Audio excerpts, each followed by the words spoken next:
the coalition. Raila Odinga is the party leader. Deputy party leader ni nani? Martha Wangari Karua wa Azimio la Umoja wa Kenya. Lakini Raila akienda Addis Ababa, sasa lazima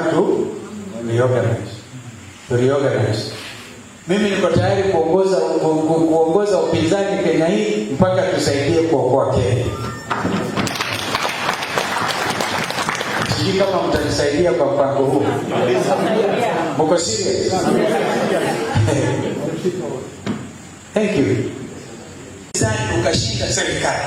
Nyinyi wengine hapa mnaamini ati Ruto hamwezi kumshinda because anashikilia mamlaka.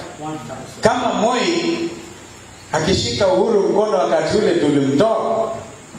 This time is going to be what happened in 2002 mara mbili. Nyinyi mko tayari? Wangapi wako tayari? Mimi naona because watu wajuka, even if you are short with Godfrey na kupiga ile drum beat na wachuka. Lakini lazima sasa tuinuke. I'm coming kuambia jameni, karibuni kwa ushenzi tuokoe Kenya. Kibaki ilikuwa inafika mahali anaita watu kumbavu. Mafia kuu. Unakumbuka? Because aliona watu hawani what is this? So mimi sina mambo mengi. Angry. You will not save yourself. Hamtajiweza, mtakaliwa.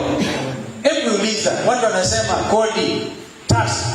Nchi ya Kenya mwaka huu ina ushuru umaarufu. Wacha kumweka wewe mumbudu wa jamaa anaitwa Zakayo. Hii ni nchi ya ushuru. Sema nchi ya ushuru. Yaani unaambiwa unadanganya kina mama mboga macho. Unadanganya bodaboda mtawaletea hata pikipiki ya electricity. Umeona wapi hiyo electricity? Jamani, amwezi kukazirika. This is terrible. And it is true what Bishop has told you. Kibaki and I had a zero rating of pikipikis. Ndio vijana wapate angalau njia ya kujimudu without pay. Sasa wanalipa 17 size imeenda juu. So they can't afford. Unaona sasa? So what are we talking about? Poleni kwa kuwasumbua hii. Ninyi kwanza mjiandikishe. Today I want to take it. We team ya watu 70 plus delegates wa kutoka Dharakanini. Tuwapigie makofi wanawake. Naribu tu. Ni Raila na Kalonzo ama ni Ruto?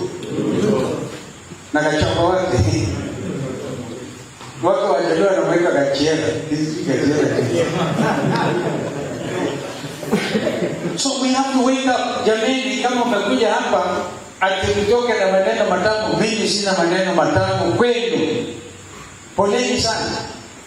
You have to act and say your nation. Hata kama hamna haja nyinyi wenyewe, jalini watoto wenu.